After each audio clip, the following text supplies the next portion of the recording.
proyecto se llama Desigualdad Social y el futuro de los trabajadores en América Latina en el contexto de la recuperación post-pandemia. En particular vamos a compartir los principales hallazgos y algunas recomendaciones de políticas que se relacionan con los desafíos de igualdad e inclusión social en algunos de los grupos de población identificados como prioritarios en el Consenso de Montevideo. Estamos hablando de mujeres, pueblos indígenas, afrodescendientes y jóvenes. Ayer por la tarde precisamente se presentaron las contribuciones y sinergias entre los distintos órganos subsidiarios de la CEPAL, y de alguna manera esta es una expresión concreta de estas sinergias, porque en este proyecto participamos 4 divisiones de la CEPAL. El proyecto lo coordina la División de Desarrollo Social, y estamos involucrados también la División de Asuntos de Género, la División de Desarrollo Económico y el CELADE, División de Población de la CEPAL. Y está bueno porque de alguna manera, desde las distintas agendas de estas divisiones, estamos haciendo las sinergias en torno ahora al Consenso de Montevideo. En primer lugar, sabemos, ya se ha dicho reiteradamente, que las mujeres han sufrido fuertemente, han estado fuertemente afectadas por la pandemia, que durante el 2020 su participación laboral sufrió 18 años de retroceso, alcanzando cifras del 47,7%, y si bien han habido esfuerzos para mitigar los impactos de los indicadores en el mercado laboral, y se pronostica que para el 2022 la participación laboral de las mujeres apenas supere la mitad, el 51%, esto aún significa que 1 de cada 2 mujeres no participa plenamente en el mercado laboral. La división sexual del trabajo e injusta organización social de los cuidados operan en la región como uno de los nudos estructurales de la desigualdad de género, y es la principal barrera para la plena inclusión de las mujeres en el mercado laboral. En este sentido, el Consenso de Montevideo, en sus medidas prioritarias 53 y 61, llaman a desarrollar políticas que favorezcan la corresponsabilidad y aseguren los cuidados para todas las personas. Asimismo, la medida prioritaria 54 llama a fortalecer políticas públicas de igualdad laboral que eliminen la discriminación y las asimetrías de género en materia de acceso a empleos decentes y permanencia en ellos, remuneraciones y toma de decisiones en el ámbito laboral, y que reconozcan el valor productivo del trabajo doméstico no remunerado y de cuidado. En este sentido, la pandemia puso nuevamente, era algo que ya sabíamos de antes, pero la pandemia vuelve a poner en la agenda pública la importancia de los cuidados para la sostenibilidad de la vida, y es la oportunidad para avanzar en línea con lo que se plantea en el Consenso de Montevideo y también en la estrategia, en la Agenda Regional de Género, en estrategias de recuperación, transformadoras con igualdad de género y sostenibilidad. Y sobre todo esto nos va a hablar, yo ya estoy introduciendo la agenda, de nuestra colega Iliana Bacatrigo, de la División de Asuntos de Género. Luego voy a hacer como un esquema completo y ahí voy ya dando la palabra. Sabemos también que la histórica exclusión social y política de los pueblos indígenas y afrodescendientes los han situado entre los segmentos más empobrecidos de la sociedad, con una mayor precariedad en su inserción en el mercado de trabajo, con niveles elevados de empleo informal y una mayor vulnerabilidad socioeconómica, con la que los trabajadores indígenas y las trabajadoras indígenas y afrodescendientes han debido hacer frente a las medidas restrictivas asociadas a la pandemia. Y aquí en particular, frente a la crisis, es preciso incorporar efectivamente a los pueblos indígenas en el diseño e implementación de estrategias de recuperación económica post-pandemia, considerando para ello los estándares internacionales de derechos colectivos de estos pueblos. Y esto está señalado precisamente en la medida 85 del Consenso de Montevideo. Y al respecto nos va a hablar sobre este asunto Malva Marina Pedrero, que ella es consultora de CELADE, División de Población de la CEPAL. Por su parte, Mariana Huepe, de la División de Desarrollo Social, presentará las desigualdades étnico-raciales en el mundo del trabajo, con foco en la población afrodescendiente, y en los desafíos de inclusión laboral relacionados con el cambio tecnológico y la aceleración de la digitalización durante la pandemia, y esto está en línea con la medida prioritaria 93 del Consenso de Montevideo sobre las desigualdades étnico-raciales, que se van a examinar, digamos, con sus intersecciones con otras desigualdades, como con las desigualdades de género y por ciclo de vida. Su presentación está basada precisamente en uno de los resultados de este proyecto, que es una publicación que acaba de salir. Ahí Mariana nos va a dar más información al respecto. Y finalmente, y no por eso menos importante, también tenemos a los jóvenes, a las y los jóvenes, que enfrentan grandes desafíos para su plena inserción laboral, que fueron también fuertemente impactados por la pandemia, y al respecto el Consenso de Montevideo establece en su medida prioritaria 10 el promover e invertir en políticas de trabajo y empleo y programas especiales de formación para la juventud que potencien la capacidad e iniciativas colectivas y personales y que posibiliten la conciliación entre los estudios y la actividad laboral sin precarización del trabajo y garantizando igualdad de oportunidades y trato. De allí que Sonia va a focalizar su presentación en el periodo de la transición de la escuela al mercado laboral, compartiendo los principales hallazgos respecto a la situación de los jóvenes latinoamericanos, como así también los principales aspectos a tener en cuenta para el diseño de políticas destinadas a favorecer esta transición en condiciones de igualdad. Finalmente vamos a tener comentarios de Jimena Andión, ella es oficial de programa de la Fundación Ford, y de Daniela Truco, oficial superior de Asuntos de Población de la División de Desarrollo Social. Y en realidad, bueno, lo que nosotros esperamos desde CEPAL es que este tipo de estudios y de contribuciones permitan realmente poder orientar a las políticas sobre la base de evidencias, ¿no? Sobre bases empíricas, y que permitan también acelerar los compromisos del Consenso de Montevideo. Así que, sin más, le paso la palabra a Iliana. Muchas gracias, Fabiana. Sí, por favor, ¿me pueden ayudar con la presentación? Siguiente, por favor. Bueno, el día de hoy les voy a presentar algunos resultados que hemos obtenido gracias a los estudios hechos en el marco del proyecto de la Fundación Ford y que también contribuyen a alimentar otros procesos. Ayer tuvieron ustedes la reunión sobre cómo los distintos órganos subsidiarios interactúan y apoyan distintas agendas, y esto es cómo estamos alimentando la agenda regional de género.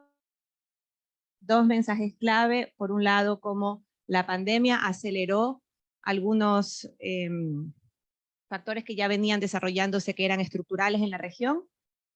Como decía Fabiana, un retroceso inédito en la autonomía económica de las mujeres, principalmente por la salida del mercado laboral. También una mayor intensificación de los cuidados y la aceleración de la transformación digital. Y la anterior, por favor, la lámina anterior.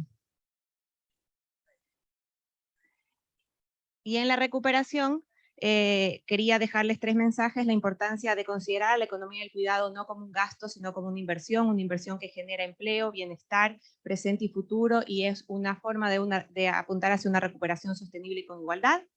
Me voy a detener unos minutos en esta idea de transitar hacia una sociedad del cuidado, reconociendo que los cuidados son una necesidad universal para todas las personas en distintas etapas del ciclo de vida, y también la idea de promover procesos de transformación digital. Ahora sí, la siguiente.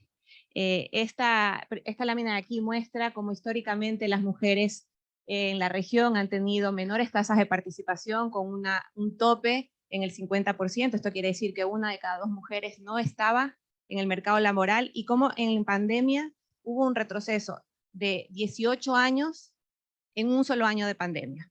Si bien, como lo decía Fabiana, han habido esfuerzos por recuperar estas cifras prepandémicas, esto nos sitúa nuevamente en un escenario en donde todavía 1 de cada 2 mujeres no accede al mercado laboral y por lo tanto no accede a todos los beneficios que el mercado laboral trae. Y luego también podemos ver las tasas de desempleo, que consistentemente para las mujeres son mayores, y una de las principales causas o barreras que encuentran las mujeres para participar plenamente en el mercado laboral es justamente la división sexual de trabajo en la injusta organización social de los cuidados. En esta lámina les mostramos, por ejemplo, cómo la pérdida de empleo afectó principalmente a aquellas mujeres en hogares con presencia de niños y niñas, ¿no? Y podemos ver en las barras lilas que es la variación en los niveles de ocupación de las mujeres, la primera columna, en aquellos hogares cuando hay presencia de niños y niñas, hubo una variación de un 11%. Esto sin duda nos da cuenta de la necesidad de profundizar en servicios de cuidado, porque como en muchas crisis, no es solamente en la crisis del COVID, las mujeres fueron las que tuvieron que, a través de su tiempo y su trabajo no remunerado, servir de este soporte invisible no solamente para los cuidados de las personas, sino también para sostener las economías. Siguiente, por favor. Bueno, y esto se exacerbó principalmente por el cierre de escuelas, los servicios también de atención, los servicios de salud, como posiblemente mis colegas lo van a comentar.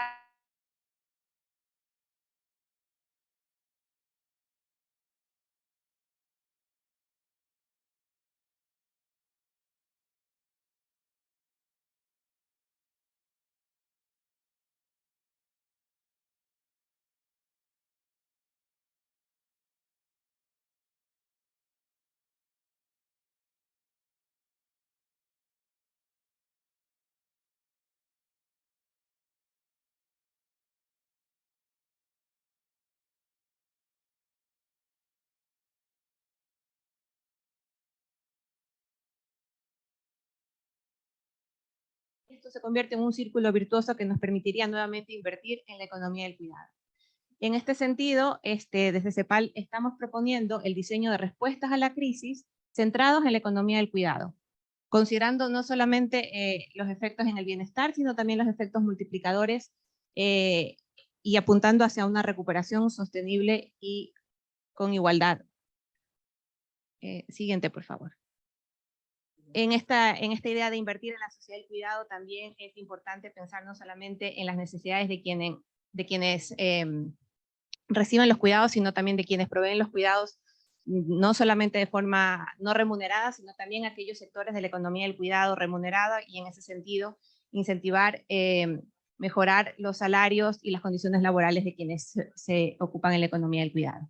Y este ejercicio que les quiero mostrar aquí va muy en línea con lo que dice el Consenso de Montevideo, que es valorizar económicamente el trabajo no remunerado. También ha estado en la Agenda Regional de Género, también en la Agenda Estadística de la CEPAL, y por lo tanto quería mostrar un ejercicio que hicieron los países de nuestra región de asignar un valor económico a todo aquello que la economía o que el PIB no cuenta, que es justamente el trabajo que se hace en los hogares de forma no remunerada. Y vemos cómo en la mayoría de los países esto representaría entre un quinto o un cuarto de la producción nacional. Se convertiría en el primer sector económico si lo contabilizáramos dentro del PIB. También presentarles que como parte del proyecto FOR pueden encontrar una publicación allá afuera que justamente habla de esta idea de ir más allá del PIB, de descentrar los indicadores meramente económicos y ver cómo hay otros indicadores que nos pueden dar cuenta de medidas de bienestar de la población, y también pueden dar cuenta de cómo la economía se sostiene a través de este trabajo no remunerado de las mujeres. Siguiente, por favor. Y bueno, el proyecto también ayudó a analizar las brechas digitales en la región, y con esta lámina les quiero mostrar cómo, por un lado, cuánto representa la proporción del ingreso de los hogares para conectarse a servicios de banda ancha fija o móvil. Y en promedio en América Latina esto representaría entre un 11 y un 14% del ingreso de los hogares. Misma región en donde 1 de cada 3 mujeres no tiene ingresos propios. Entonces esto muestra cómo las desigualdades de género condicionan también la brecha digital, y la brecha digital también agudiza y se convierte en un círculo vicioso para otras desigualdades de género. Siguiente, por favor. Y también hicimos un ejercicio de ver cuánto representaría la inversión para cerrar la brecha digital. Es decir, reconocíamos que en la región 4 de cada 10 mujeres no están conectadas y no pueden costear la conectividad. Y en algunos países, dependiendo de los niveles de conectividad que tengan en la actualidad, esto puede representar entre un 13 y un 80% del PIB. Por supuesto, países como Chile, Costa Rica, Uruguay, donde la brecha digital es menor, representaría un menor esfuerzo, pero esto significaría cerrar completamente la brecha digital de género. Y como hemos mencionado muchas veces, y también lo pueden encontrar en 2 de las publicaciones que se encuentran allá afuera, esto puede ser mirado desde 2 puntos de vista. Por un lado, el acceso a los servicios digitales debe ser entendido como un servicio básico. Estamos en una era digital donde los servicios digitales son como el agua potable, la electricidad, un derecho básico universal. Pero además favorece la autonomía económica de las mujeres, por ejemplo, en el acceso de mujeres empresarias a recursos y oportunidades comerciales, mejora las oportunidades de empleo de las mujeres, y también es necesario promover la capacitación laboral y sistemas de formación, que hemos encontrado que las brechas no son solamente en el acceso a las tecnologías digitales, sino también en las habilidades digitales. Les presento aquí otra de las publicaciones en donde estamos analizando justamente el acceso a las habilidades digitales. Siguiente, por favor. Bueno, y entonces para ir cerrando un poco pinceladas de algunas ideas que les queríamos mostrar, ¿cuál es la propuesta? La propuesta es avanzar hacia una recuperación donde existan acciones afirmativas en los ámbitos de la fiscalidad, el empleo, la economía del cuidado y garantizar el cierre de las brechas digitales. Me voy a concentrar en las dos del centro, que son justamente las dos acciones donde en el proyecto FOR hemos trabajado con más fuerza. Siguiente, por favor. Y presentarles la Alianza Regional para la Digitalización de las Mujeres de América Latina, que es una iniciativa que surge en el marco de la 60 Mesa Directiva de la Conferencia Regional de la Mujer, donde Chile, como presidencia actual de la conferencia, presenta esta alianza como una apuesta a actuar de forma conjunta en el cierre de brechas. Esta alianza tiene dos componentes: por un lado, el cierre de las brechas en el acceso a una conectividad efectiva, y aquí retomamos la propuesta de CEPAL de la canasta básica digital, en donde además de tener acceso a la conectividad, es importante tener acceso a distintos dispositivos que permitan distintas acciones, desde mejorar la capacitación, tener acceso a los pagos en línea. Incluso en contextos de pandemia vimos como muchas mujeres necesitaban los medios digitales para poder cobrar las transferencias electrónicas, las transferencias de emergencia. Y por otro lado, el componente de potenciar las habilidades para mejorar la utilización de estas tecnologías y de esta manera cerrar también algunas otras brechas socioeconómicas. La siguiente.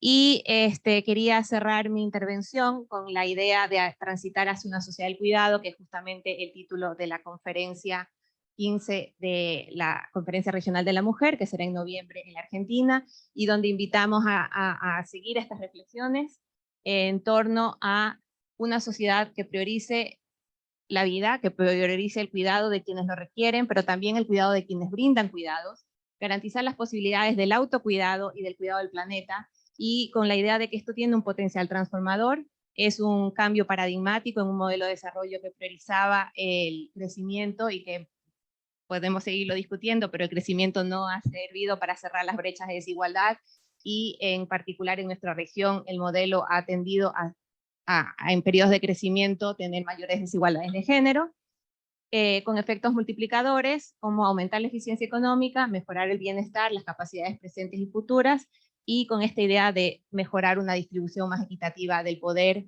de los recursos y del tiempo. La siguiente, por favor. Sí, ahí les dejo algunas publicaciones que se han alimentado de las reflexiones conjuntas que hemos tenido en el marco del proyecto, y no tomo más tiempo porque sé que mis colegas también tienen reflexiones sumamente interesantes. No, excelente, un aplauso. Excelente, Iliani, muchísimas gracias por el tiempo. Ahora vamos a pasar entonces a los desafíos de igualdad e inclusión laboral en pueblos indígenas en el contexto de la pandemia. Malva, ¿estás allí conectada? ¿Sí? Ok.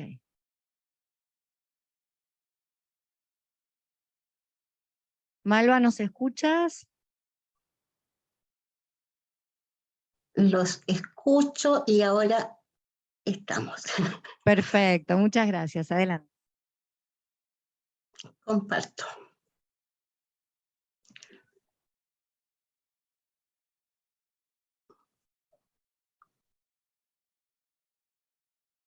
¿Se ve? ¿Sí? Kamisaraki, Hilatanaka, Cuyacanaka.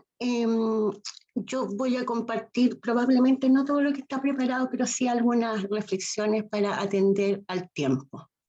En primer lugar, quisiera entregar algunos argumentos sobre lo imprescindible que es incorporar a los pueblos indígenas y atender a sus derechos en la agenda de recuperación económica. En primer lugar, es evidente que existiendo más de 800 pueblos indígenas en Abya, que representan aproximadamente el 10% de la población de la región, no atender a sus derechos es obviar un segmento importante de la población regional.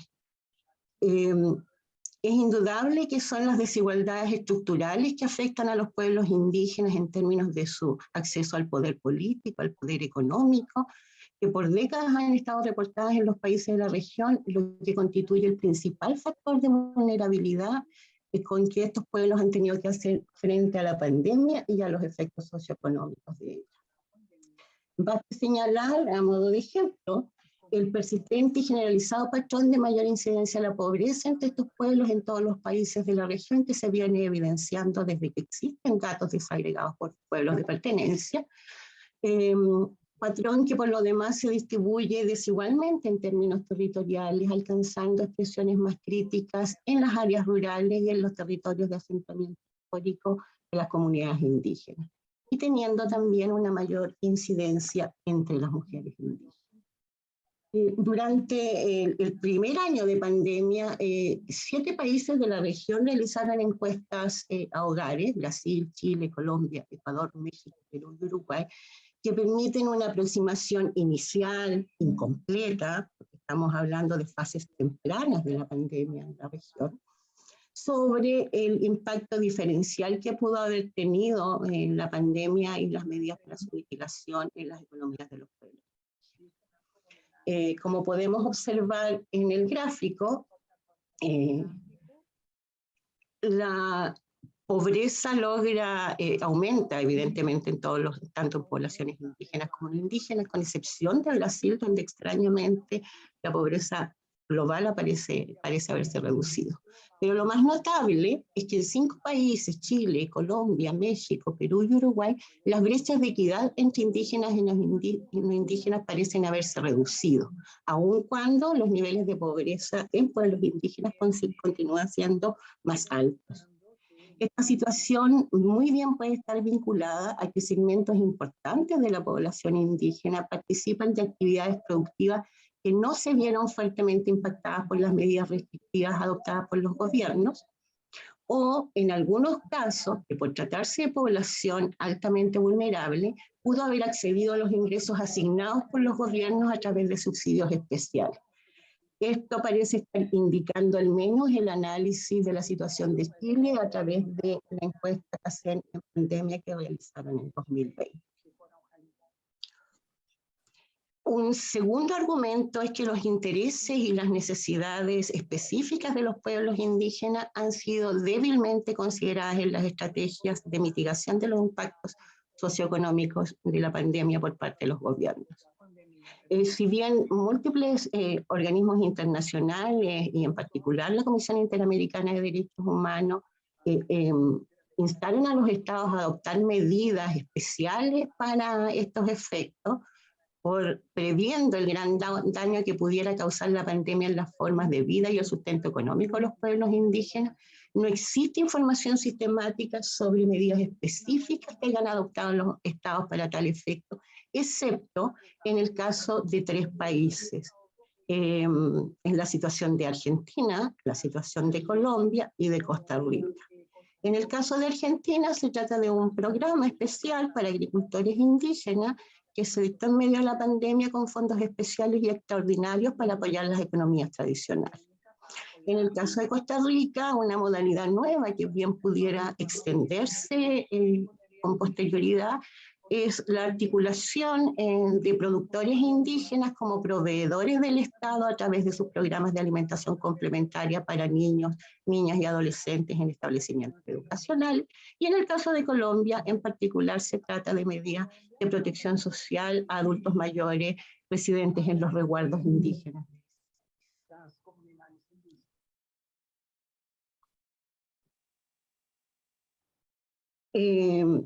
Indudablemente el tercer elemento que no pusimos al comienzo, pero es que lo que rige en realidad cualquier discusión sobre los pueblos indígenas es que existen compromisos internacionales imposibles de soslayar por los estados a la hora de implementar agendas de recuperación económica. El marco general de estos derechos suponen el derecho al bienestar conviviendo de los pueblos indígenas, el derecho al desarrollo, en el marco del ejercicio de sus derechos políticos, de la participación, de la consulta previa y informada orientada al consentimiento libre, previo y informada, y el ejercicio de sus derechos territoriales. Los pueblos indígenas efectivamente tienen la facultad de disfrutar plenamente de todos los derechos establecidos en las normas laborales internacionales aplicables y al no ser objeto de discriminación en este ámbito, tanto en materia de acceso al empleo, a las condiciones de trabajo, como a la remuneración y las prestaciones de seguridad social derivadas del empleo. Un aspecto clave en el derecho internacional es el deber de los estados de promover las actividades adicionales relacionadas con las economías de subsistencia, el robustecimiento y la protección de las tecnologías tradicionales, el fomento a la empleabilidad formal de los trabajadores y trabajadoras indígenas y la adopción de medidas para asegurar que tengan acceso a programas de formación profesional que respondan a sus propios intereses. Este fomento de las economías tradicionales no solo constituye un elemento importante para el desarrollo y para la continuidad cultural de los pueblos indígenas, sino que es reconocido que representa un aporte significativo para el desarrollo de las economías nacionales y mundiales y sobre todo una gran contribución para enfrentar el desafío de la mitigación del cambio. Para que esto sea posible es necesario avanzar de manera decidida en la restitución de los territorios indígenas, asegurando su demarcación y su titulación y su saneamiento de acuerdo con los estándares internacionales. Procesos que se han visto estancados durante la pandemia y en algunos países procesos respecto a los cuales se han observado distintos grados de retroceso.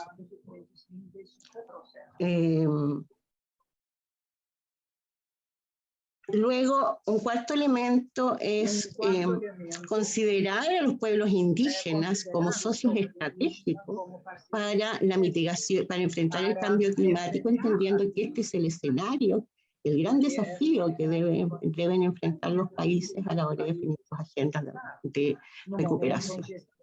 Se ha reconocido ampliamente, existen distintos estudios que legitiman la contribución de los pueblos indígenas a la conservación de la biodiversidad y la protección ambiental. Sin embargo, sus derechos no han sido debidamente atendidos ni en la Agenda 2030 y en general en las respuestas para enfrentar el cambio climático. Hay muchos estudios que están mostrando que resguardar los derechos colectivos de los pueblos indígenas sobre sus tierras constituyen una estrategia efectiva en términos de costo-beneficio para combatir y mitigar el cambio climático, mucho más que otras medidas de conservacionistas que han adoptado los estados.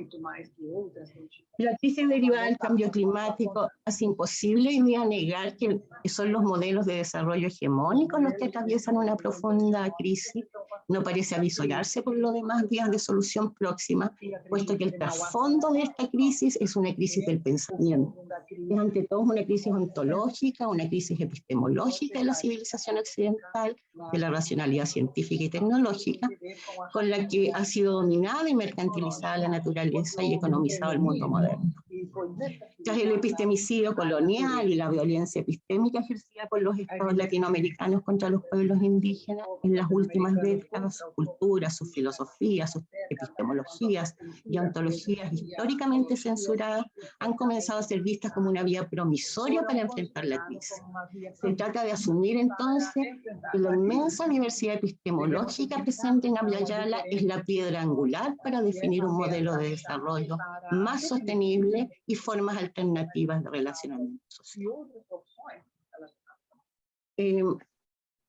Abordaremos solo algunos aspectos generales sobre la inserción laboral de los pueblos indígenas, porque entendemos que de lo que se trata en el fondo cuando hablamos de un sujeto colectivo titular de derechos también colectivos, no basta centrarse en los trabajadores, sino que hay que pensar en sus sistemas económicos completos. En general, la participación económica de los pueblos indígenas en el mercado del trabajo, en términos de tasas de participación al menos, es similar a la de la población indígena en la mayoría de los países de la región, aunque entre ellos existen diferencias de género mucho más acusadas que la observable en poblaciones no indígenas. También existe una distribución desigual de la participación económica. La participación en comunidades rurales suele ser más alta, con excepción de Chile y Guatemala, y en las áreas rurales pareciera, de acuerdo a los datos oficiales, ampliarse las brechas de género. Y hay una salvedad porque desde ya mucho tiempo se viene insistiendo en la necesidad de releer estos datos, puesto que no es pensable que las mujeres indígenas aparezcan en los datos oficiales como fuera de la fuerza de trabajo, en la medida que en las comunidades indígenas todos, desde los niños hasta los más adultos, desarrollan actividades productivas. Hay una falta de sensibilidad de los instrumentos de medición para dar cuenta de la real participación de las mujeres indígenas en el mercado laboral. Y además existe, y quizás uno de los puntos más críticos a enfrentar, una alta participación en el empleo informal, tal como se muestra en este gráfico, y podemos ver que en algunos países más de la mitad de la fuerza de trabajo indígena participa, ya sea de actividades sin contrato, sin seguridad social.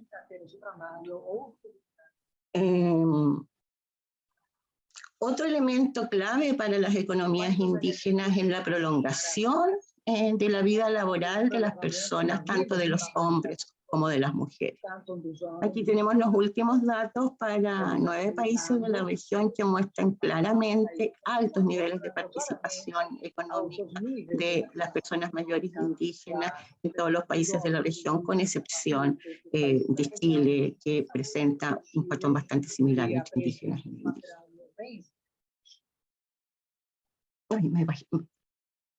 Por último, en materia de consideraciones generales para entender cómo avanzar en este sentido, y esto a partir de algunas reflexiones que hemos venido haciendo en una jornada de trabajo con líderes indígenas en el marco del proyecto de la Fundación Ford, es necesario distinguir entre la situación de las economías tradicionales en los contextos de los territorios indígenas, porque asumimos que la economía tradicional, el aporte que pueden hacer los pueblos indígenas, por ejemplo, a la mitigación del cambio climático, no se centra solo en su tecnología, en sus conocimientos, sino que se centra esencialmente en la gobernanza autónoma de sus territorios, donde esos conocimientos y esas tecnologías tienen sentido y tienen razón. En los territorios indígenas, por lo tanto, es necesario distinguir la situación de aquellas personas, de aquellas comunidades que están vinculadas a las actividades tradicionales, de aquellos trabajadores y trabajadoras que están en actividades no tradicionales desarrolladas por empresas estatales o por empresas dedicadas incluso a actividades contra las que los propios pueblos indígenas han tenido que enfrentarse en el último tiempo, como industrias extractivas. Un segundo nivel vinculado, pero a las actividades tradicionales, son todas las actividades de transporte, de comercio, de productos tradicionales indígenas, de personas que pueden o no pueden residir en los territorios tradicionales. Y el tercer nivel es aquel de los trabajadores en aquellas actividades productivas no tradicionales, principalmente en áreas urbanas, distinguiendo la situación de los trabajadores formales e informales. Y respecto a los trabajadores formales, lo que sabemos hasta el momento es que esencialmente de lo que se trata es de enfrentar la desigualdad a nivel de los ingresos, que no han logrado superarse pese a los mayores grados, mayor acceso a la educación que han tenido los pueblos indígenas en las últimas décadas. Por último, las consideraciones de carácter general sobre cómo avanzar en la recuperación económica de los pueblos indígenas En primer lugar, evaluar preventivamente antes de adoptar medidas o reactivamente cuando las medidas ya estén definidas y en proceso de implementación, con la participación de los pueblos indígenas, las estrategias de recuperación económica propuestas a nivel nacional para identificar las áreas críticas de los derechos colectivos de los pueblos indígenas que se pudieran ver afectados por ella y establecer mecanismos precautorios o reparatorios de acuerdo a los estándares internacionales. Luego definir e implementar participativamente estrategias de recuperación especiales y específicas de recuperación económica, considerando las diversas situaciones que atraviesan los distintos pueblos indígenas presentes en los territorios nacionales, respondiendo tanto a los intereses de las comunidades asentadas en los territorios tradicionales como a la situación de los trabajadores asentados en zonas urbanas.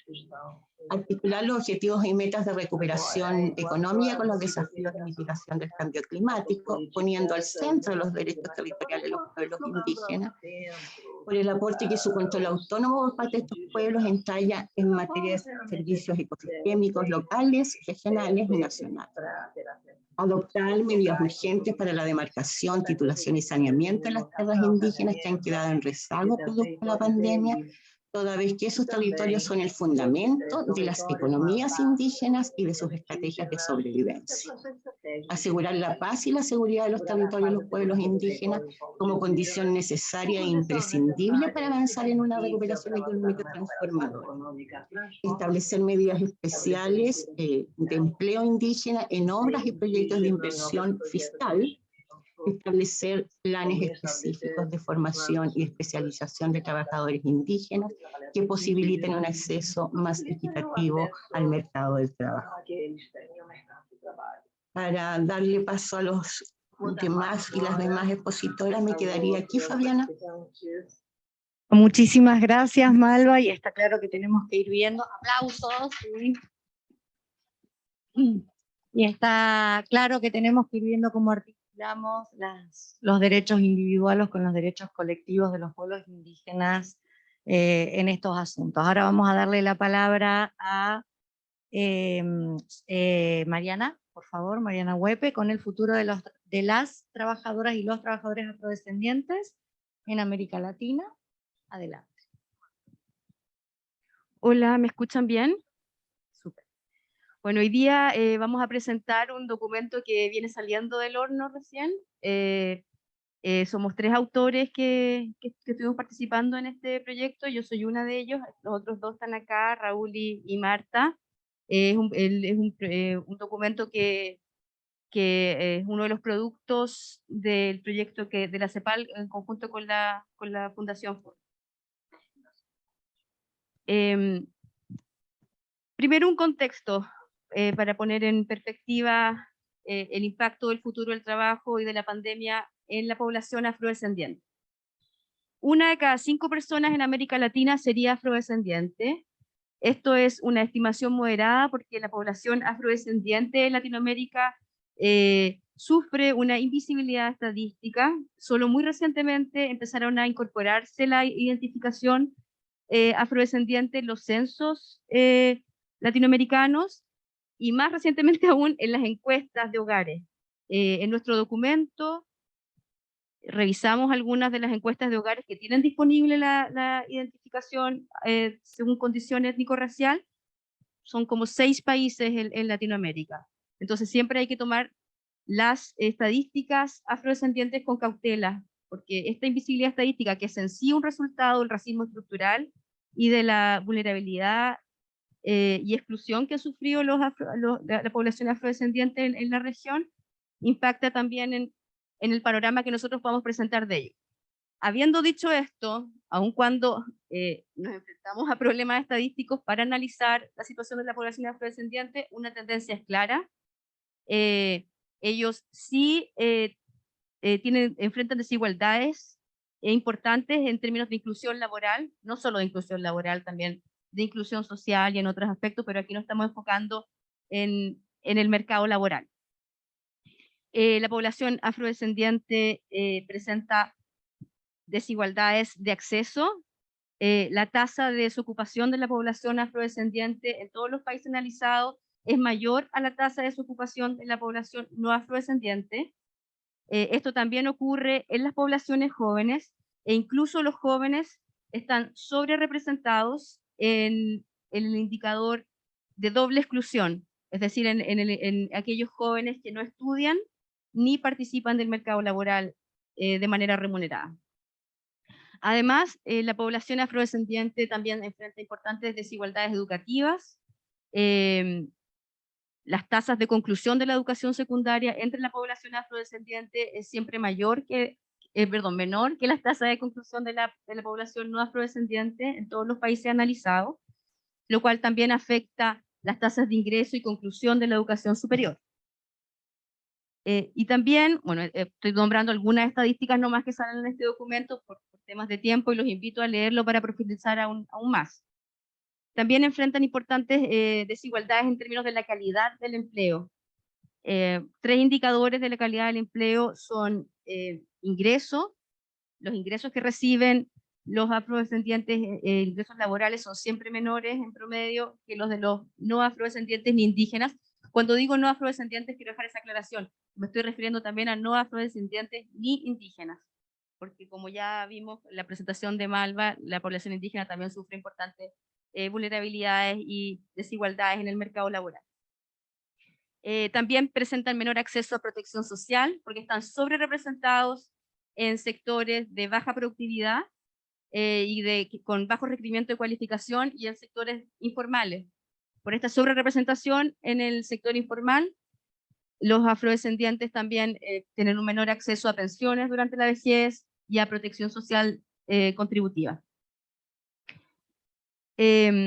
Importante destacar también, como también lo destaca el Consenso de Montevideo, que estas desigualdades de condición, según condición étnico-racial, se intersectan con desigualdades de ciclo de vida y con desigualdades de género de maneras complejas. Un ejemplo de eso, por ejemplo, es que dentro de la población afrodescendiente, las mujeres tienden a tener mejores niveles educativos que los hombres, pero luego en el mercado laboral, esta ventaja femenina, entre comillas, en la educación no se refleja. En el mercado laboral, los hombres afrodescendientes tienden a tener mejores ingresos y mejores variables laborales que las mujeres afrodescendientes. Dado este contexto, nos preguntamos entonces cuál podría ser el efecto del futuro del trabajo. El futuro del trabajo está caracterizado por distintas tendencias, ¿no? Como tendencias demográficas, tendencias medioambientales. En este documento en particular nos enfocamos en los cambios tecnológicos asociados a lo que se llama la cuarta revolución industrial. Esta cuarta revolución industrial, en sus impactos en el mercado laboral, uno podría como decir que hay dos patitas o dos manifestaciones. Una de ellas es la automatización, el riesgo de que los trabajos sean sustituidos por robot o por la inteligencia artificial. Y el otro de ello es cierta intensificación de la flexibilidad, de la flexibilización laboral y dado el marco institucional que tenemos hoy en día, flexibilización implica entonces una mayor precarización laboral, que sería otro del segundo efecto de la cuarta revolución industrial. Las nuevas tecnologías sí significan oportunidades en productividad y bienestar futuro, pero en el corto plazo implican una disrupción laboral importante con impactos diferenciados. Como vimos, la población afrodescendiente está sobre representada en categorías ocupacionales consideradas de baja productividad, y debido a eso, el riesgo de automatización que enfrentan no es considerablemente mayor, incluso a veces menor, que la población afrodescendiente, porque el riesgo de automatización en general se concentra en aquellas ocupaciones de mediana calificación que no implican interacción con otras personas en el fondo, porque eso es lo que no puede ser automatizado por los robots. Y en general la población afrodescendiente se encuentra sobre representada en los sectores de baja calificación. Entonces ellos, según nuestras estimaciones que siguen la metodología de otro documento de CEPAL-OI que mostraré al final. Según nuestras estimaciones, la población afrodescendiente, si todo ceteris paribus en el fondo, porque aquí hay mucha incertidumbre involucrada, la población afrodescendiente no estaría particularmente afectada o más afectada que la población no afrodescendiente ni indígena en términos de riesgos de automatización o sustitución tecnológica. Por otra parte,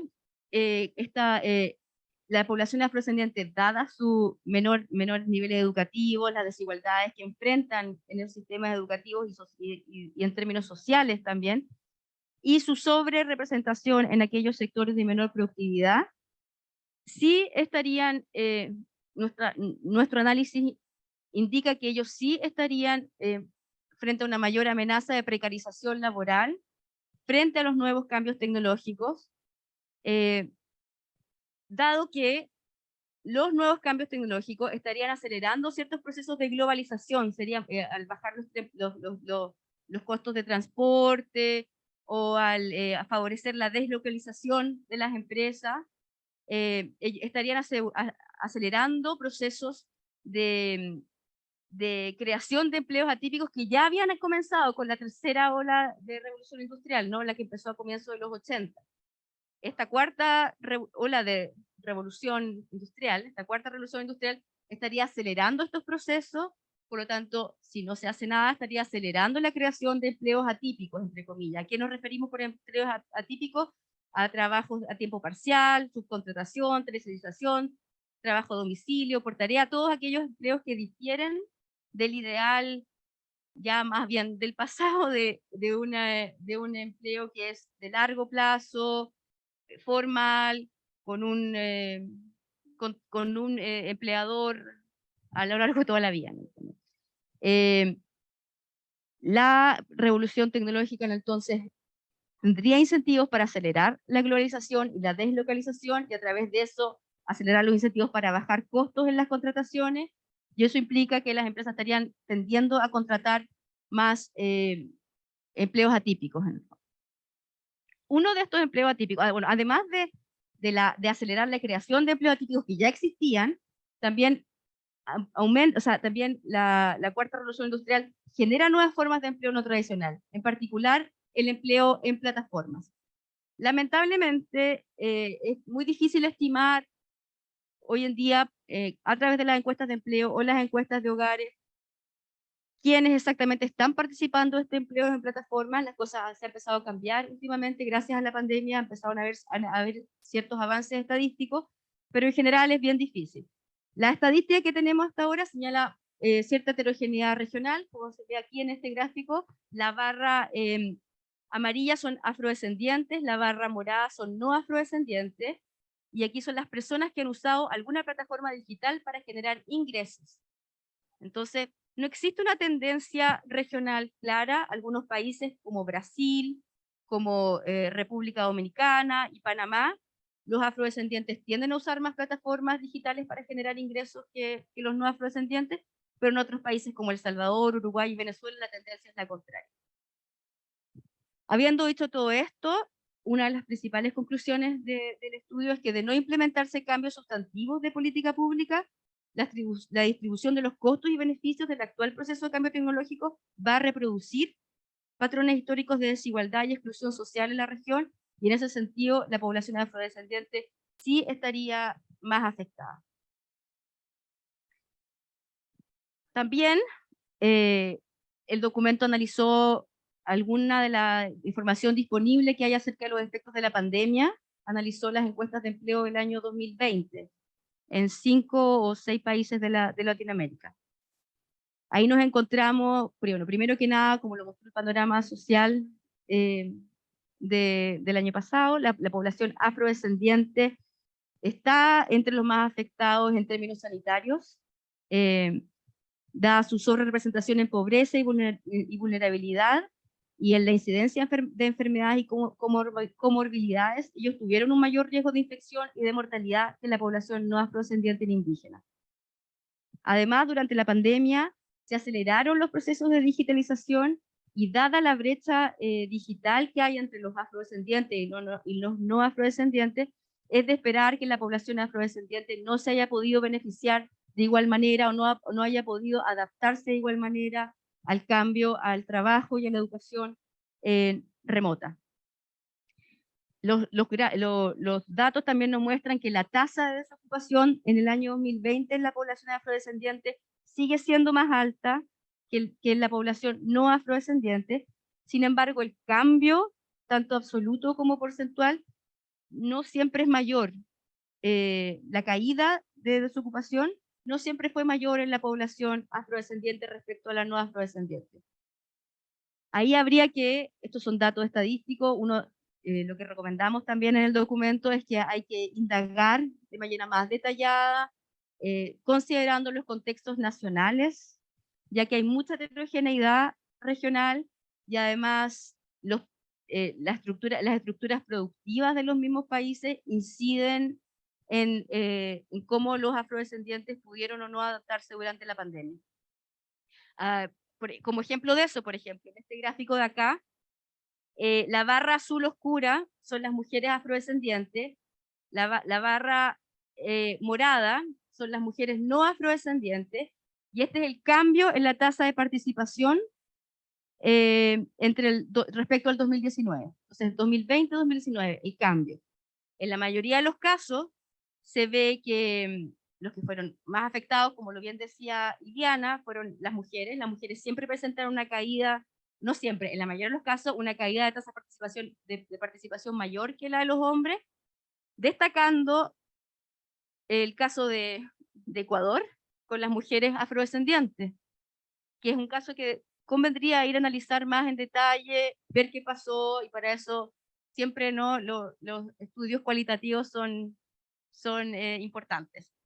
También quería destacar acá que, por ejemplo, la caída de la tasa de participación de las mujeres afrodescendientes fue mayor en Brasil respecto a las no afrodescendientes, pero esto no ocurrió así en Perú ni en Colombia.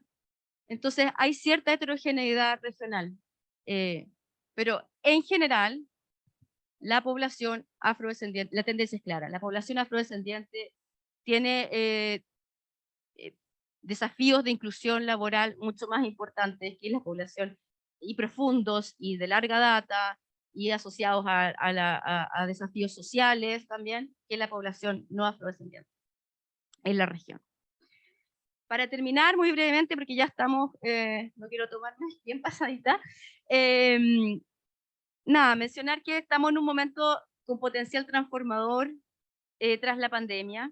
Es un momento en donde las acciones de recuperación pueden enfocarse para ser inclusivas sin dejar a nadie atrás, pero también para cambiar y anticiparnos de mejor manera a los cambios tecnológicos que están pasando y que van a seguir pasando de manera acelerada. Estamos en un momento en que es importante que podamos implementar política, en un momento bisagra lo llamamos en el documento, donde los cambios que implementemos hoy van a tener importantes impactos en el futuro.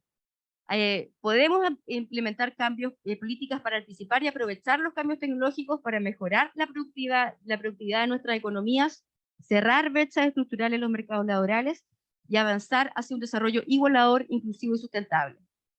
Acá hay algunas de las políticas que elaboramos, algunos lineamientos de política pública que elaboramos en el documento. Primero, entender que la inclusión laboral no puede estar aislada de la inclusión social, no podemos pretender que solamente centrándonos en políticas del mercado laboral vamos a solucionar el problema de inclusión laboral que tiene hoy día la población afrodescendiente. Hay que solucionar problemas de vivienda, salud, educación, problemas de inclusión social previos y relacionados también. Segundo, más y mejores datos. Se necesita que incluyamos variables de identificación afrodescendiente, no solo en los censos y en las encuestas de hogares, sino también en las encuestas de empleo, y en particular en las encuestas que se están levantando hoy en día para analizar el impacto de la pandemia. Políticas educativas con énfasis en el desarrollo de las competencias para el siglo XXI, políticas de inclusión laboral, políticas de desarrollo productivo e integración de los sistemas contributivos y no contributivos de protección social, y políticas de cuidado para ver el tema de la perspectiva de género dentro de los afrodescendientes. Todas estas políticas podrían aplicarse como de manera general a la población, pero en la CEPAL queremos destacar, como se destaca en el Consenso de Montevideo y en la Agenda Regional de Desarrollo Sostenible, que es importante tener un enfoque universalista, pero orientado a romper barreras de acceso a derechos y servicios sociales y laborales, orientado a las diferencias, y para eso es importante implementar acciones afirmativas que consideren las barreras institucionales e históricas que han afectado a la población afrodescendiente para beneficiarse del desarrollo, de las políticas públicas y de los servicios asociados. Muchas gracias. Acá está el documento, que hay algunas copias afuera, está disponible en la página web de la CEPAL, y compartieron el enlace en el chat. Buenísimo. Los invito a leerlo. Sí, por supuesto, buenísimo, muchísimas gracias, muy completo el informe. Y ahora sí vamos a pasar a Sonia Gontero con las desigualdades en la transición de la escuela al trabajo entre los jóvenes latinoamericanos. Adelante, Sonia.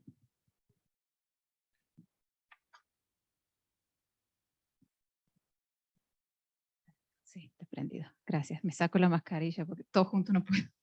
Mascarilla, el micrófono, pasar el PowerPoint. Bueno, me quedan 2 minutos, ¿verdad? Tengo la desventaja de que me van a comparar con estas excelentes presentaciones de mis colegas que realmente disfruté mucho. Son temas todos muy relacionados. Pero espero, bueno, aprovechar los mensajes que han tomado ellas, que básicamente nos sirven para el tema de jóvenes también, ¿no es cierto? Bueno, mi nombre es Sonia Gontero, trabajo en la unidad en la División de Desarrollo Económico, aquí en CEPAL. Nosotros yo particularmente veo temas de mercado laboral, y hoy vamos a hablar un poco de nuestros principales hallazgos con respecto a la inclusión laboral de los jóvenes. Como ya nos lo presentó Fabiana también, para recordar entonces en el Consenso de Montevideo, los jóvenes están establecidos como una meta prioritaria en un sentido amplio. La meta dice exactamente que se busca el desarrollo de políticas que garanticen los derechos, necesidades, responsabilidades y demandas de niños, niñas, adolescentes y jóvenes. Y luego en el consenso hay una serie de puntos, son como 10 puntos, en los cuales se acuerda actuar en diferentes áreas que están relacionadas con la generación de condiciones que le ofrezcan a los jóvenes contextos para tomar buenas decisiones de vida.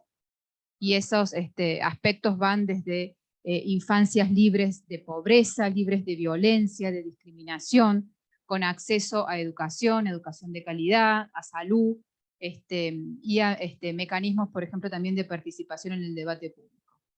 Es decir, son compromisos asumidos por los países de la región.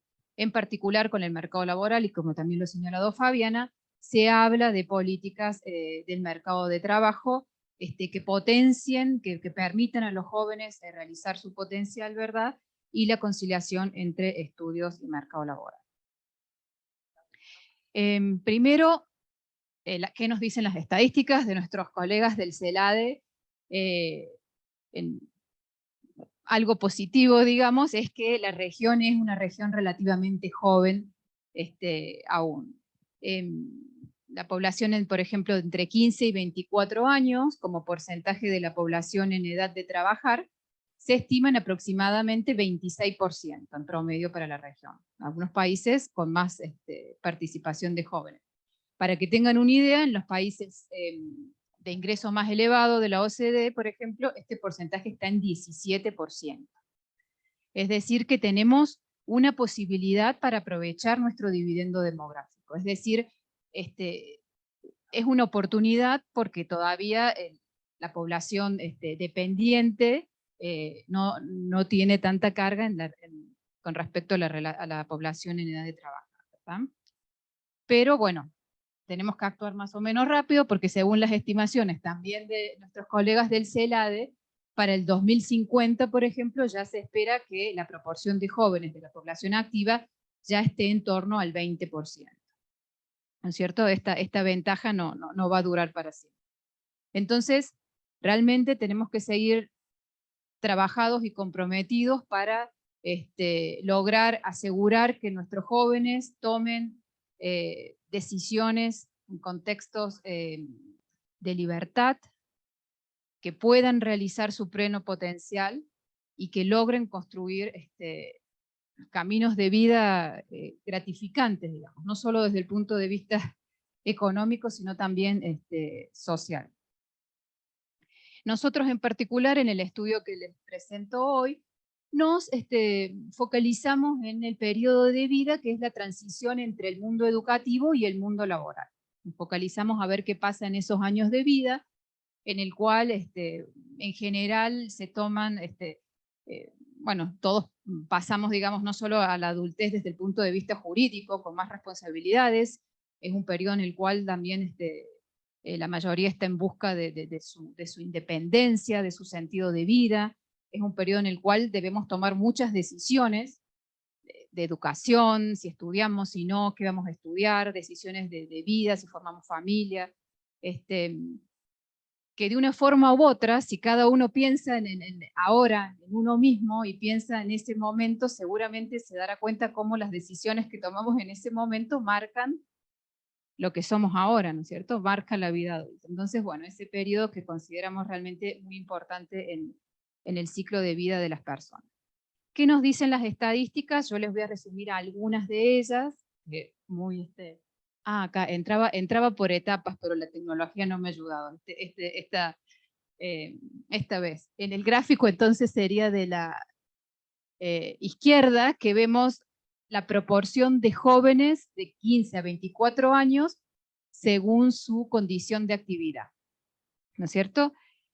Vemos que en ese grupo aproximadamente 38% de los jóvenes solo está estudiando, hay un 15% que no estudia, no trabaja, ni busca empleo, por supuesto que no estudia ni trabaja en actividades remuneradas, nos referimos, y un 46% ya está de algún modo relacionado con el mercado laboral. Para tener un parámetro, comparamos esto más o menos con lo que sucede en países de ingresos más elevados, y vemos que para el mismo grupo de edad, los jóvenes que solo están estudiando, por ejemplo, son 46 o 48, no lo vi, por ciento,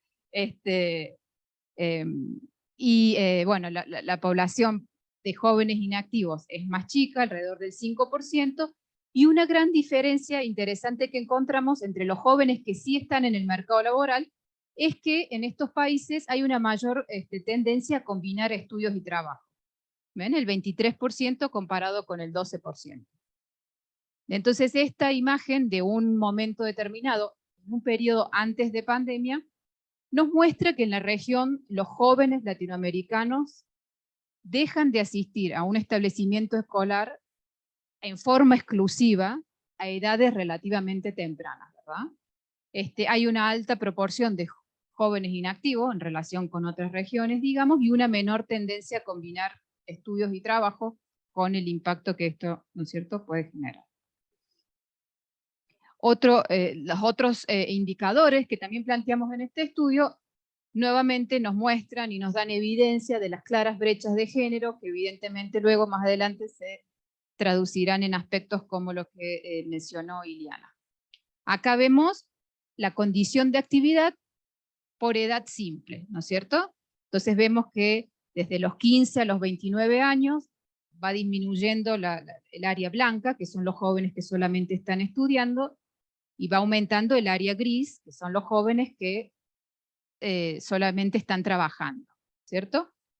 Este gráfico me permite corroborar algunas tendencias, ay, ¿qué dice? Apreté el chat, que también mencionó Mariana, que, por ejemplo, las líneas me muestran la edad mediana de asistencia en forma exclusiva a un establecimiento escolar, y las mujeres están más cercanas al 18 años, mientras que los hombres más cercanas al 17. Es decir, las mujeres tienden a permanecer en forma exclusiva estudiando un poco más, en promedio. Y luego vemos algo también este gráfico que me muestra, es que la inactividad laboral, repito nuevamente, hay una clara diferencia aquí entre hombres y mujeres. Vemos que los hombres, por ejemplo, entre los 18 y los 19 años hay un aumento en la proporción de hombres inactivos, pero esta inactividad, a medida que van aumentando los años, tiende a disminuir. Es decir, pasan por un periodo de inactividad y luego eventualmente realizan actividades remuneradas. En cambio, en el caso de las mujeres, el gran salto y la inactividad se da a edades más tempranas, entre los 17 y 18 años, y esa condición de inactividad tiende a perdurar en el tiempo. ¿No es cierto? Bueno, estos tipos de análisis hemos realizado con otros indicadores de este periodo de transición y las conclusiones son similares de esta gran brecha que se observan entre hombres y mujeres. A ver, pasamos a la otra. Por supuesto que esto hace que cuando evaluamos indicadores del mercado laboral para jóvenes, vemos que realmente tienen muchas barreras de inclusión laboral. Lo vemos en la mayoría de los indicadores laborales. Acá en el ejemplo les puse, por ejemplo, la tasa de desempleo. En promedio, en América Latina, la de los jóvenes triplica lo de los adultos. Cuando en otros lados, o sea, siempre la de los jóvenes es superior a lo de los adultos, pero no 3 veces superior. Y bueno, vemos que nuevamente las brechas son en favor, nuevamente en detrimento, perdón, de las mujeres y de jóvenes de hogares más vulnerables, ¿no es cierto? Esto con la mayoría de los indicadores laborales que quisiéramos analizar.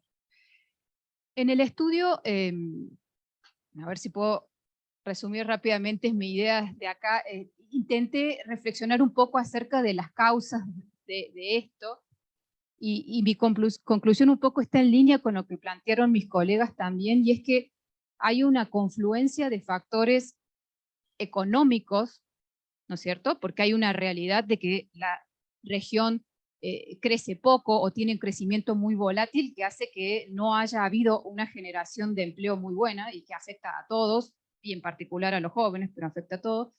Pero también hay muchos otros factores estructurales, sociales, políticos, como, y ya lo mencionaron también mis colegas, el tema de la desigualdad, pobreza, violencia, inseguridad, digamos, si tenemos jóvenes vulnerables que viven en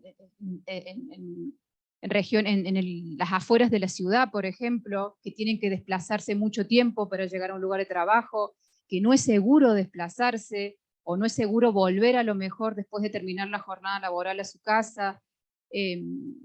Situaciones, hay aspectos culturales que también los mencionaron mis colegas, aspectos culturales relacionados al rol que se le asignan a hombres y mujeres, aspectos culturales relacionados con la discriminación, como también lo han tratado mis colegas, que son muy importantes a la hora de poder analizar y encontrar razones, diseñar políticas de inclusión laboral, ¿no es cierto?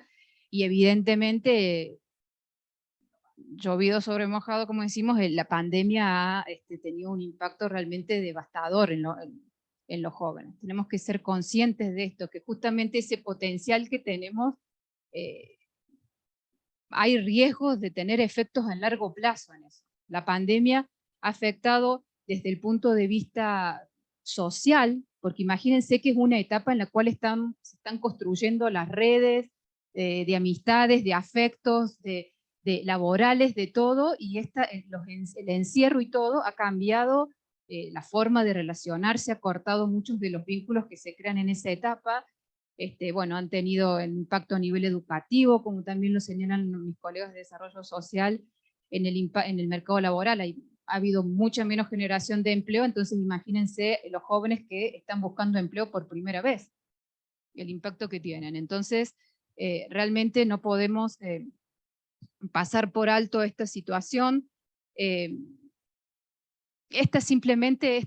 Porque hay una sección del estudio en el cual estuve recopilando información sobre encuestas que le han hecho a los jóvenes, ¿no es cierto?, para ver qué piensan de distintos aspectos. Y siempre digo que me resulta alentador y esperanzador ver que en general los jóvenes en la región, comparados con otros de otras regiones, se muestran optimistas ante su posibilidad de conseguir niveles educativos que ellos quieren, de encontrar un empleo satisfactorio, piensan que van a estar bien remunerados, aunque en el momento de la encuesta no lo tengan, ellos son esperanzadores de que en el futuro lo van a tener. En este gráfico, por ejemplo, uno de los ejemplos que puse acá es de jóvenes que le fue bien en los exámenes internacionales PISA, ¿no es cierto? Los que piensan que no van a completar la educación terciaria. Y vemos que la proporción en países de la OCDE es mucho más elevada, los jóvenes, digamos, más pesimistas, y en cambio en los países de América Latina en general hay un mayor optimismo, es decir, piensan que sí van a terminar la educación terciaria, aunque muchas veces el contexto no lo facilite, ¿no es cierto? Entonces, para finalizar, digamos, acá un minuto resumir las políticas públicas en un slide es muy difícil, simplemente decir que no, o sea, el problema de la inserción laboral, no es problema, digamos, pero el hecho de intentar y de tener programas para favorecer la inclusión laboral de los jóvenes no es algo nuevo, digamos, muchos países tienen programas de este tipo. El mensaje sería, es muy importante continuar con eso, modificarlos para que tengan mayor impacto, hacer evaluación de impacto de esos programas. Tenemos que ser conscientes que es una de las mejores formas de aprovechar las ventajas que tenemos como sociedad y de reducir la transmisión intergeneracional, digamos, de pobreza y desigualdad.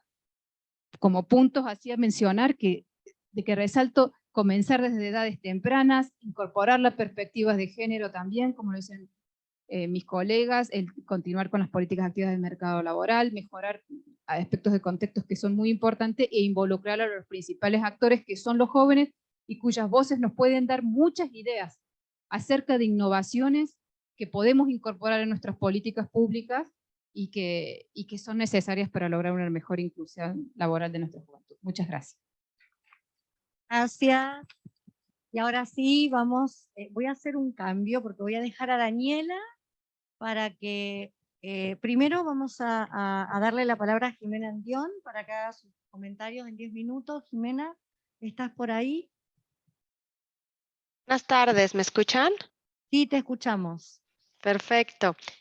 Bueno, comienzo entonces. Primero, quiero agradecerles muchísimo por la invitación y sobre todo por la alianza que logramos hacer para que CEPAL pudiera elaborar estos documentos tan importantes y seguir produciendo conocimiento sobre los temas de desigualdades con y para las poblaciones prioritariamente afectadas. Y quiero felicitarlas porque los productos pues son de altísima calidad y ponen sin duda de manifiesto con datos y con evidencia pues los enormes desafíos que enfrentamos en materia de combate a las desigualdades en los países de la región. A mí me gustaría solo decirles por qué a Ford le interesó poder colaborar con CEPAL en esto y después hacer algunas apuntes contextuales y algunos sobre cada uno de los temas para cerrar. Bueno, para las oficinas regionales de la Fundación Ford, que somos quienes apoyamos este proyecto y también el programa de futuro del trabajo del programa de Estados Unidos de la Fundación, era importante poder entender mejor en estos momentos con la pandemia y también con la recesión económica que empezó con la pandemia y ahora, bueno, ha sido también generada o agudizada por la guerra en Ucrania, pues cómo estaba la inclusión laboral, el futuro laboral de ciertas poblaciones que para la Fundación son prioritarias dado el enfoque que tenemos en el combate a las desigualdades. Y bueno, ustedes ya dijeron muchas de las cosas contextuales que a mí me parecen fundamentales. Primero, que el contexto del COVID y la recesión económica pues han profundizado las desigualdades de género, socioeconómicas, étnicas, de raza, entre otras. Hay retrocesos profundísimos, ya decía en la presentación sobre el tema de igualdad de género, en la inclusión laboral de mujeres es de al menos de 18 años, ha habido una recarga enorme de las labores del cuidado en las mujeres y las niñas, un aumento de la pobreza. Y yo aumentaría a este contexto 2 cosas que me parecen centrales, que no se mencionaron, pero que estamos viviendo de manera diferenciada en varios de los países de la región, y es el tema del contexto del cierre del espacio cívico, de las narrativas que ahora deslegitiman un poco a las comunidades, a los movimientos, a las organizaciones de la sociedad civil, retrocesos que se plantean en materia de reconocimiento de derechos. Y que bueno, ahora lo vemos también en Estados Unidos y que puede tener repercusiones en el largo plazo también en nuestros países de la región. Entonces, sin duda, pues la región vive un momento muy desafiante y yo creo que para mí la reflexión que se deja ver en algunos de estos documentos y que creo que vale la pena profundizar es no solo una reflexión sobre qué políticas de inclusión laboral necesitamos, sino qué cambios estructurales son necesarios.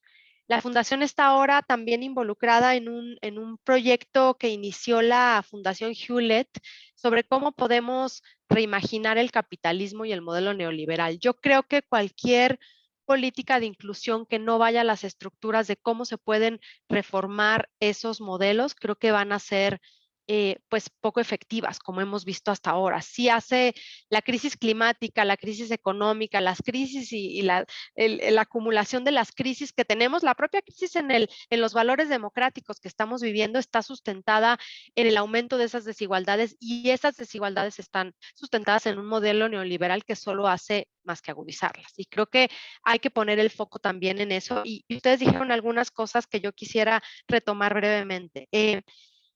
En el tema de género, obviamente resaltar para mí un tema que es fundamental y es el tema de poner en el centro de las políticas de desarrollo económico y desarrollo social el tema de los cuidados.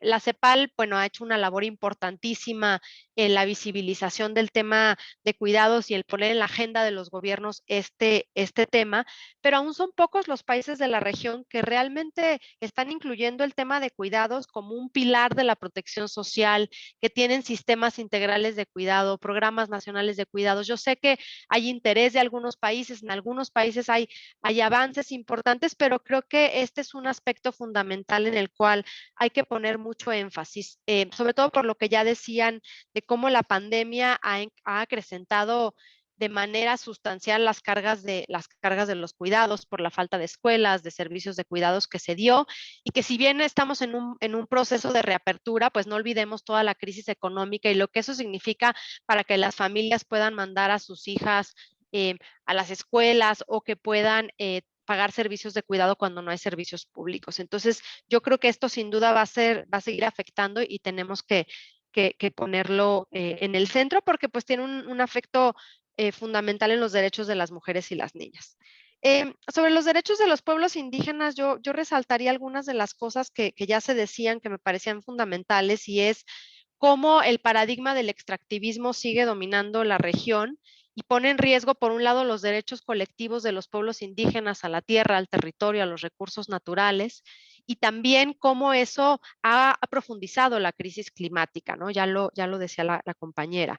Y yo creo que ahí, y lo diría para todos los temas, ahí me parece una tensión que a veces no se habla entre la inclusión entre mercados laborales muy precarios o cómo complementar eso o pensar eso a la par que se piensan en voltear a ver a las economías tradicionales de los pueblos y comunidades indígenas y afrodescendientes. Y Malva lo ponía muy bien en cómo decolonizamos los modelos de desarrollo económico. Y yo creo que eso pasa por revisar pues tanto el racismo como la falta de estados pluriculturales, como dejar de ver a los pueblos indígenas y afrodescendientes como beneficiarios de programa, como se ven en la mayoría de los países, como simples beneficiarios de programas sociales y verlos como sujetos activos de derechos.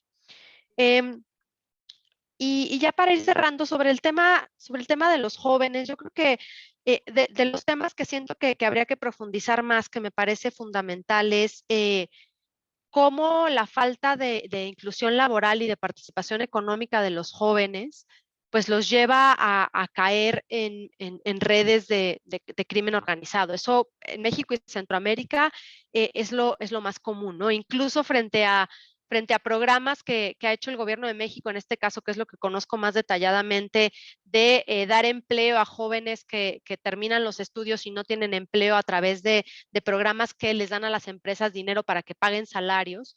Los salarios no son competitivos con lo que ganan trabajar en el crimen organizado. Entonces hay un problema muy profundo de violencia, de falta de pertenencia que creo que no alcanzamos todavía a dimensionar en muchos de los países, por lo menos de México y Centroamérica. Esa es la realidad que se está viviendo y creo que valdría la pena profundizar sobre eso. Es decir, en todos estos temas yo creo que en el fondo es el reconocimiento de que los mercados laborales existentes son muy precarios, ¿no? Entonces, nada más decir que queremos incluir a todas las poblaciones en esos mercados que de per se son precarios, pues es complejo. Por eso para mí el tema otra vez de poner el foco también en lo estructural.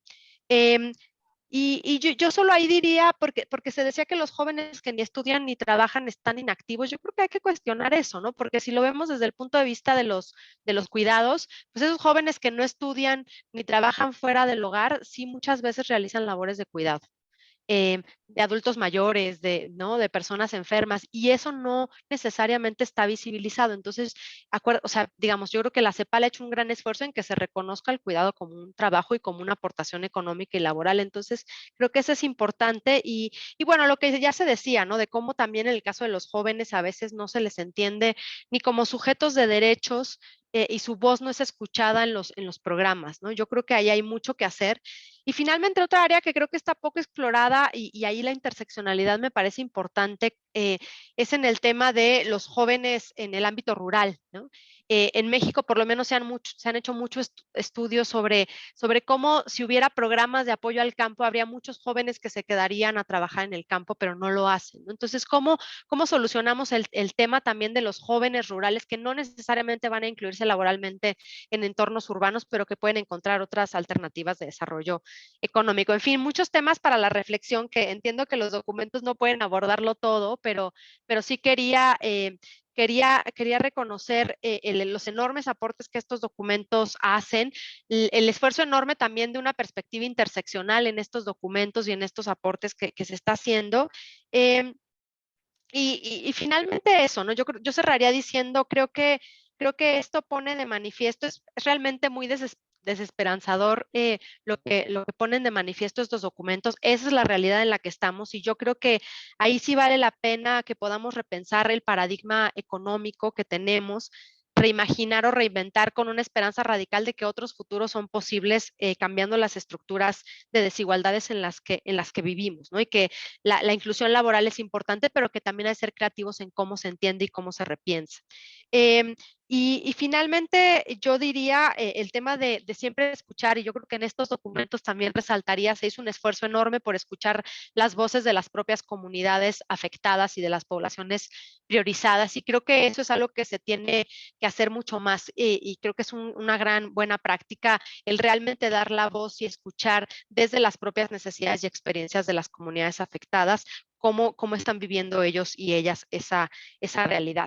Así que me quedo por ahí, les felicito muchísimo, creo que se presentó muchísima información que va a ser muy valiosa, pues no solo para los gobiernos, ¿no? Para las agendas también de la sociedad civil, de nosotras como financiadoras en determinar prioridades, así que muchas felicidades y muchas gracias. Muchísimas gracias. Muchísimas gracias por tus excelentes reflexiones. De hecho, ahora tenemos el desafío de elaborar el documento regional común con todos estos temas y ahí vamos a hacer un esfuerzo mayor para la interseccionalidad y sin duda tus comentarios son súper valiosos, Jimena. Así que ahora le paso la palabra a Daniela, ya para ir cerrando. Gracias a todos por acompañarnos en esta hora y media que estamos cerrando rápidamente. Es difícil resumir las valiosas presentaciones que hemos escuchado hasta ahora. Estas han destacado los desafíos de igualdad e inclusión laboral que existían ya desde antes de la pandemia en distintas poblaciones prioritarias en la región. El foco estructural que mencionaba Jimena recién, ante la ausencia o debilidad de las políticas orientadas específicamente a mejorar los niveles de inclusión y de igualdad en el mercado del trabajo, los ejes estructurantes de la matriz de la desigualdad social en América Latina y el Caribe se reflejan y reproducen en el ámbito laboral. La pandemia además ha profundizado los desafíos de inclusión laboral. No todos pudieron adaptarse y continuar con sus vidas de igual manera durante la pandemia, y los obstáculos para la continuación de los estudios y del trabajo remunerado se concentraron en aquellos provenientes de contextos más vulnerables. La pandemia evidenció la manera en que la estructura productiva de América Latina y el Caribe descansa sobre una división sexual del trabajo remunerado y no remunerado que reproduce patrones históricos de desigualdad y representó un retroceso para la autonomía económica de las mujeres. El cierre de los establecimientos escolares y de los servicios de cuidado obligaron a las mujeres a asumir responsabilidades adicionales en sus hogares, lo cual impidió que aumentaran su participación laboral en el contexto de emergencia, como sí ha ocurrido en crisis anteriores. Pero las estrategias de recuperación pueden convertirse en una oportunidad, como mencionaba Iliana, de un cambio de paradigma en el modelo de desarrollo que priorice la vida, y por esto es necesario transitar hacia una sociedad del cuidado. Asimismo, la pandemia develó la débil protección del derecho a la salud de los pueblos indígenas y afrodescendientes y la debilidad de la institucionalidad estatal para responder a sus necesidades en este ámbito. Malva también enfatiza la necesidad de considerar las actividades vinculadas con las economías tradicionales y tener en cuenta esta dimensión en los instrumentos de medición. Las personas afrodescendientes también estuvieron entre los grupos de la población más afectados por la pandemia, tanto en términos sanitarios como en relación con las mayores barreras para acceder a las medidas de apoyo de emergencia, dada su sobrerepresentación en condiciones de informalidad. Aun cuando la evidencia pareciera sugerir que no serán particularmente afectados por los procesos de automatización y sustitución tecnológica, las desigualdades históricas y estructurales que enfrentan los posicionan como una población particularmente vulnerable frente a las tendencias de precarización laboral asociadas a la cuarta revolución industrial. Finalmente, en el evento de hoy también se quiso destacar la situación de las y los jóvenes de América Latina y el Caribe, en particular la necesidad de actuar de manera decidida para evitar que esta generación se convierta en una generación perdida debido a la pandemia. Para poder recuperarnos del impacto de esta, la región necesita generar oportunidades de empleo y mejorar su productividad. Y para ello debe aprovechar los recursos humanos que dispone, invirtiendo para mejorar la calidad de vida y cerrar las brechas de inserción laboral de los jóvenes. En este contexto, es importante que los esfuerzos de recuperación de la pandemia se orienten en no dejar a nadie atrás. Es primordial un enfoque multidimensional, comenzando desde la temprana edad, apoyando a las poblaciones más vulnerables con una perspectiva de género y de ciclo de vida, promoviendo políticas de inclusión laboral que se articulen con las de formación, en diálogo permanente con los actores involucrados. Se ha destacado la importancia de analizar de forma integral el trabajo, tanto en la esfera del mercado, fortaleciendo políticas públicas de igualdad laboral que eliminen la discriminación y las asimetrías de género en materia de acceso a empleos decentes y permanencia en ellos, remuneraciones y toma de decisiones en el ámbito laboral, en línea con la medida prioritaria 54 del Consenso de Montevideo, así como el trabajo doméstico y de cuidado en la esfera de los hogares, garantizando la corresponsabilidad del Estado, el sector privado, la comunidad, las familias, las mujeres y los hombres en el trabajo doméstico de cuidado no remunerado, integrando el cuidado en los sistemas de protección social, mediante prestaciones, servicios y beneficios que maximicen la autonomía y garanticen los derechos, la dignidad, el bienestar y el disfrute del tiempo libre de las mujeres, en línea con la medida prioritaria 61 del Consenso. Si no se implementan medidas urgentes de recuperación inclusiva, el impacto que la pandemia tendrá en las trayectorias laborales futuras de las poblaciones que hoy en día enfrentan contextos más vulnerables serán profundos y de larga duración. Debido a los efectos económicos y sociales de la pandemia, la región corre el riesgo de experimentar una crisis prolongada y alejarse significativamente de sus objetivos de desarrollo sostenible e inclusivo. Es necesario y urgente implementar medidas de recuperación que aborden el componente desigualador de esta crisis, es decir, que avancen en el reconocimiento, protección y garantía de los derechos de los grupos más desfavorecidos. Estos análisis presentados hoy no serían posibles sin evidencia estadística sólida, y por eso también la invitación a reforzar La medida 62 del consenso, mejorar los sistemas de estadística y los indicadores oficiales y registros administrativos, incorporando la perspectiva de género y avanzando en el reconocimiento del aporte económico-social de las mujeres en el desarrollo de las sociedades. Finalmente, quiero agradecer la cooperación de la Fundación Ford en este esfuerzo y la presencia de todos quienes hoy nos acompañan.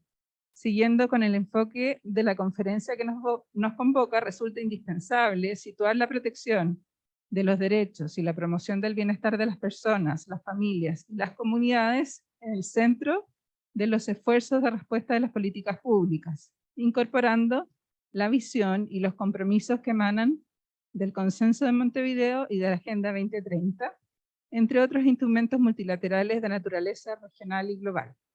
Antes que nos dejen, les pido llenar una evaluación, un papelito que les dejamos, o a quienes nos acompañan en línea, que llenen el formulario que se les ha compartido. Muchas gracias. Muy buen evento. Muchísimas gracias y disculpas a todas las personas que escribieron en el chat, pero ya no tenemos tiempo, pero vamos a recoger de todas maneras todos los comentarios que nos dejaron allí. Gracias por estar aquí.